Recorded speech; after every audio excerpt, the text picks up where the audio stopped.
북42 머레이 앤 라스바드의 국가의 해부. 국가 권력은 어떻게 우리의 자유와 재산을 침해하는가? 머레이 뉴턴 라스바드. 20세기 미국의 경제학자이다. 오스트리아 학파의 핵심 인물로 루트비 폰 미제스의 이론을 계승하고 확장했다. 미제스 연구소의 창립 멤버로 현대 자유주의 발전에 지대한 영향을 끼쳤으며 무정부, 무자본주의 창시자이기도 하다. 체계화되고 크게 쓰여진 강도 조직이라며 국가의 모든 개입을 부정적으로 보았다. 1995년에 세상을 떠난 머레이 앤 라스바드는 미국 자유주의 철학의 핵심 인물이다. 그는 뉴욕 컬럼비아 대학교에서 경제학을 전공하던 당시 미제스의 인간 행동을 읽고는 벼락을 맞은 듯한 충격을 받았고 훗날 이 책의 해설서를 쓰게 되었다. 그 해설서는 1962년에 출간한 인간 경제 국가로 발전했다. 이보다 훨씬 짧은 국가의 해부는 라스바드의 정치적 원칙과 이론을 압축적으로 알기 쉽게 소개하고 있다. 국가의 해부는 원래 1965년 개인 사상을 소개하는 램퍼트 저널, 램파트 저널 오브 인더비저월 소치이라는 단명한 학술지에 발표된 글이다. 램퍼트 대학은 콜로라도에 있는 인문대학으로 로버트 르페브르에 의해 설립되었으며 자유주의를 가르쳤다. 프리드먼과 미제스도 이 대학에서 강의한 적이 있다. 미제스 연구소는 1974년 국가의 해부를 60쪽으로 발췌한 책을 발간했는데 온라인에서 무료로 열람할 수 있다. 라스바드가 계승한 오스트리아 학파는 공교롭게도 미국에서 새로운 생명력과 영향력을 얻었다. 시장이 국가보다 도덕적으로 우월하다고 주장하는 이 학파가 미국을 정신적 본거지로 삼은 것은 어찌 보면 당연하다. 라스바드는 스스로를 사유재산을 옹호하는 무정부주의자라며 무정부, 무자본주의란 표현을 사용했다. 덕분에 살아생전 주류로 인정받지 못했지만 그의 책들은 남아 다시금 눈길을 끌고 있다. 2021년 전 트위터 CEO 잭 도시가 트위터로 국가의 해부를 소개해 화제를 모으기도 했다. 국가가 고결하다는 허구. 라스바드는 우선 국가에 대한 통념의 의문을 제기한다. 그의 논리는 다음과 같다. 역사를 통틀어 국가는 때에 따라서 사회적 서비스를 제대로, 어떨 때는 부실하게 제공하는 기관으로 여겨져 왔다. 국가 옹호론자들은 국가를 사회가 신격화된 존재로 묘사하며 탐욕스러운 민간 부문에 대항하는 요새로 생각한다. 실제로 민주주의가 출현함에 따라 국가가 사회와 불가분의 관계이며 사회의 목표를 달성하는 기관이라는 견해가 등장했다. 그렇지만 사회는 국가와 다르다. 국가는 주어진 영토 내에서 폭력의 독점 머나펄리 안 바이올런스를 유일하게 허용받은 조직이며 이 자발적인 분담이 아니라 강압에 의해 수입을 얻는 유일한 조직이다. 다른 조직은 수입을 얻는 대가로 재화와 서비스를 제공해야 하며 수입을 얻을 때 강압을 사용하지 않는다. 국가의 경우 선택은 없다. 따라서 라스바드는 국가를 민간 영역의 클럽처럼 모든 회원에게 편익을 제공하고 그 대가로 분담금을 받는 기관으로 포장하는 이론은 속속들이 잘못되었다고 주장한다. 대체 어떤 클럽이 가입과 회비 수납을 강요하고 회원에게 무력을 행사할 권리를 지니겠느냐는 것이다. 재산의 약탈자. 인간은 태어나면서 가치 있는 물건을 만들어내야 한다는 기대를 받는다.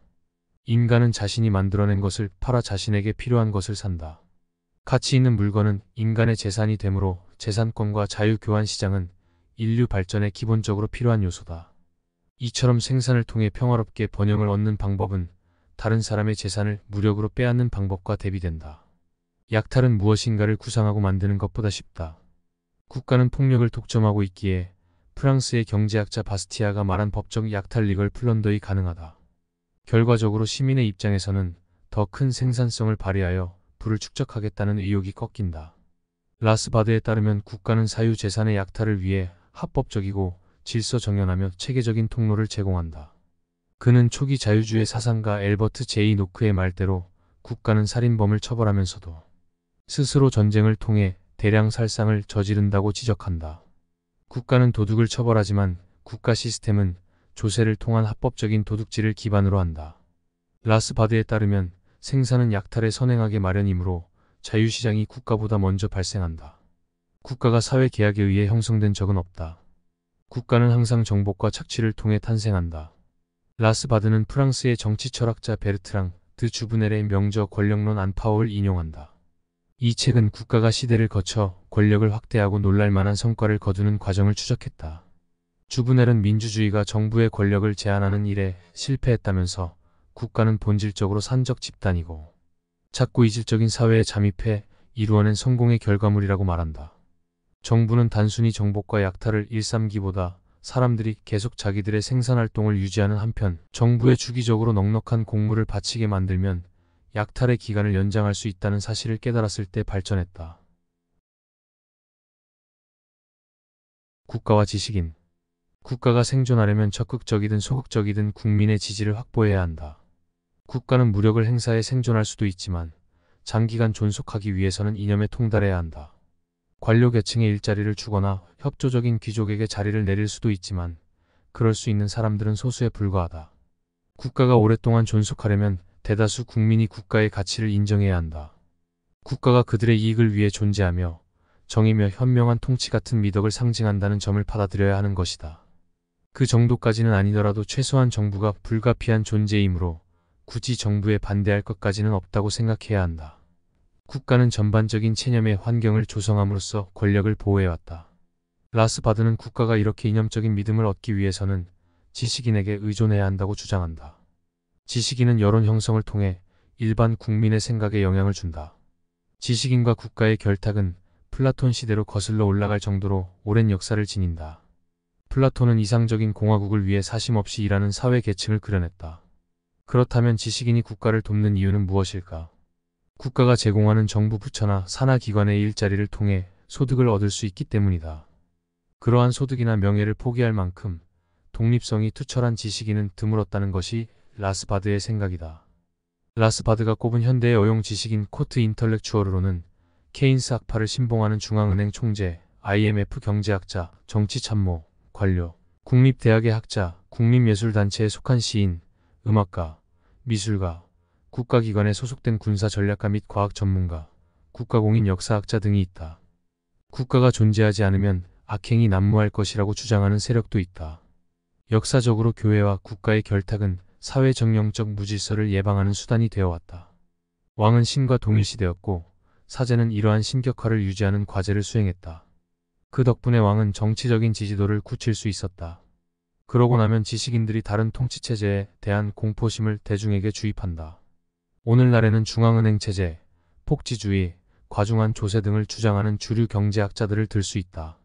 이들은 이러한 요소가 없으면 사회가 부도덕한 무질서 상태에 빠진다고 주장한다. 국가가 존속을 유지하는 방법. 국가는 쉬지 않고 반대 의견이나 자유로운 의견을 뿌리 뽑는다. 언론의 자유가 있는 사회에서는 어용 지식인을 이용해 다른 의견을 가진 자를 비방하거나 그 사람에 대한 후원을 철회한다. 개인보다 집단의 요구를 강조하고 개인의 요구를 앞세우면 반사회적이라고 몰아간다.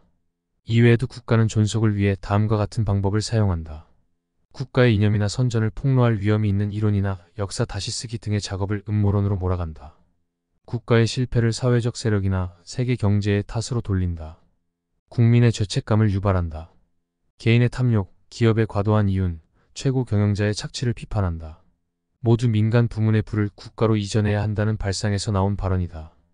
약탈은 평화적이고 생산적인 작업보다 도덕적으로 더 우월 행위로 제시된다. 승수효과 같은 케인스 학파의 공식은 정부가 더 많은 재정 지출을 위해 국민에게 더 많은 세금을 걷어들이려는 목적을 감추고 있다. 다른 국가의 위험 요소를 부각함으로써 내부의 반대를 잠재운다. 정부가 조국과 동의어가 된다. 라스바드는 국수주의가 비교적 최근에 생겨난 현상이라고 지적한다. 통치받는 사람 대다수가 전쟁을 각기 다른 귀족 집단 간의 부적절한 다툼으로 여긴 것이 그리 오래전 일이 아니다.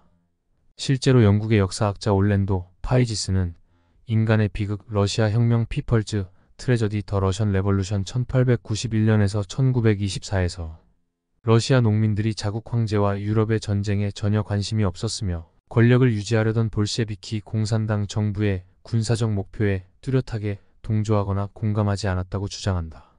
농민들에게는 그보다 추수와 충분히 먹을 식량을 확보하는 것이 중요했다. 국가가 한계를 초월하는 방법.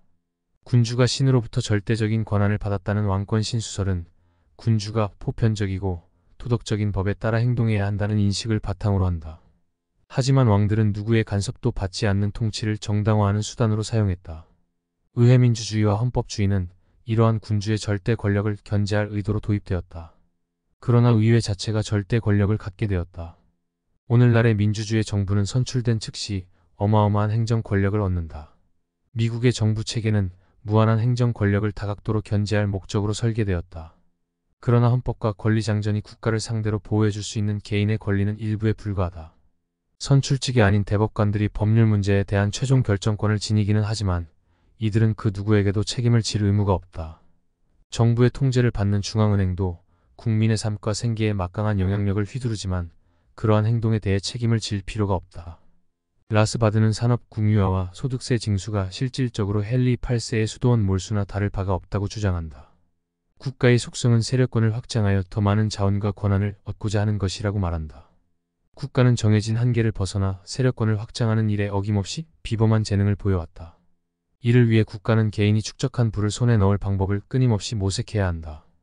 라스바드는 국가는 개인의 자본을 의무적으로 몰수해야만 살아남을 수 있고 국가의 확장에는 필연적으로 민간인과 민간 기업에 대한 침해가 수반되므로 우리는 국가가 속속들이 반자본주의적이라고 주장할 수밖에 없다고 한다. 국가의 작동이 불러온 것. 국가는 국가가 지켜준다는 생각을 국민들에게 주입해왔다. 그러나 국가와 국민은 별개다. 국가는 국민보다 스스로를 보호하는 일에 치중한다. 형법의 가장 가혹한 처벌은 내란, 탈영, 국가 전복, 국방의 의무 위반, 통화 위조와 변조, 탈세에 내려진다. 경찰을 공격하면 일반 시민에 비해 놀랍도록 치열한 대응이 이루어진다. 국가는 이처럼 치열하게 스스로를 보호함으로써 작동한다. 로스바드는 역사가 국가 권력과 사회 권력의 경주로 해석될 수 있다고 주장한다. 사회 권력은 자연을 다스리는 힘이다. 시민사회의 상호 교환과 혁신을 통해 생활 수준이 향상한 것도 사회 권력의 작용이다. 17에서 19세기에 이르기까지 사회 권력이 성장함에 따라 자유, 평화, 물질적 충족도도 급속도로 성장했다. 그러나 국가 권력은 결코 사회 권력보다 뒤처져 있지 않으며 20세기에는 사회 권력을 따라잡기까지 했다. 그 결과는 전쟁과 파괴가 급증했다. 국가와 국민의 역학관계를 바꿀 수 있을까? 우리는 국가가 우세한 시대에 살고 있다. 경제위기와 공중보건 재난 같은 대참사를 피하거나 그 영향을 완화하기 위한 대응이 국가에 큰 도움이 된 것만은 확실하다. 의회와 헌법을 통한 국가 권력의 제한 수단은 과거의 시도 대부분이 그러했듯 훼손되거나 사라져버렸다. 아직도 국민과 국가의 거래가 유효하며 정의와 보호, 그 외 국가 서비스를 위해서라면 자유와 돈을 기꺼이 내놓을 수 있다고 생각하는 사람이 있을지 모르겠다. 사회가 편집증적이고 탐욕스러운 정부의 방해를 받지 않는다면 평화롭고 풍요로워질 것이라는 라스바드의 주장에 근본적으로 동의하지 않는 사람도 있을 수 있다. 그렇다 해도 국가의 규모와 권력이 계속해서 커지고 있다는 라스바드의 주장은 상당히 타당하며 그러한 측면에서 국가의 본질적인 속성을 자세히 알아볼 필요가 있다. 특히 여론 조성자와 지식인의 말, 국가를 돕거나 정당화하는 일로 소득과 명성을 얻는 사람들을 주의해야 한다는 주장은 의심할 여지가 없다. 무엇이 국가와 국민의 역학관계를 바꿀 수 있을까? 기후변화가 유발한 대규모 자연재해 때문에 정부의 비효율적인 대응 능력이 낱낱이 폭로되고 그에 따라 정통성마저 흔들릴 수 있다. 민간 기업의 영향력이 커져서 국민에게 필요한 일들을 경직되고 생색을 내는 국가가 아닌 민간 기업에 맡기는 일이 증가하는 경우도 마찬가지다. 비트코인처럼 탈중앙화된 개인 간 화폐 시스템 때문에 국가의 통화 가치가 더 이상 신뢰받지 못할 가능성도 있다. 아니면 대규모 금융시장 붕괴와 제2의 대공황 같은 사건이 중앙은행 체제의 종말을 불러올 수도 있다. 중요한 점은 국가 권력이 폭군이나 독재자 한 명의 권력과는 다르다는 사실이다. 독재 정권은 언제든 반대 세력에 의해 교체될 수 있지만 국가의 속성은 시간이 흐를수록 법률과 가치관에 침투하여 뿌리 내리는 것이다. 이러한 상황에서는 비주류 지식인만이 그 존재의 이의를 제기할 수 있다. 주류에서 배제된 라스바드 같은 지식인의 일깨움 덕분에 우리는 국가의 정통성과 국가에서 파생된 경제제도의 합법성의 의문을 제기해 볼 수 있다. 국민과 국가가 별개라면 민간 시스템, 시장, 사회적 합의가 국가 시스템보다 더 효율적이지 않은 이유가 무엇인지 설명해야 하는 것도 국가의 몫이다. 이상으로 북 42 머레이엔 라스바드의 국가의 해부이였습니다.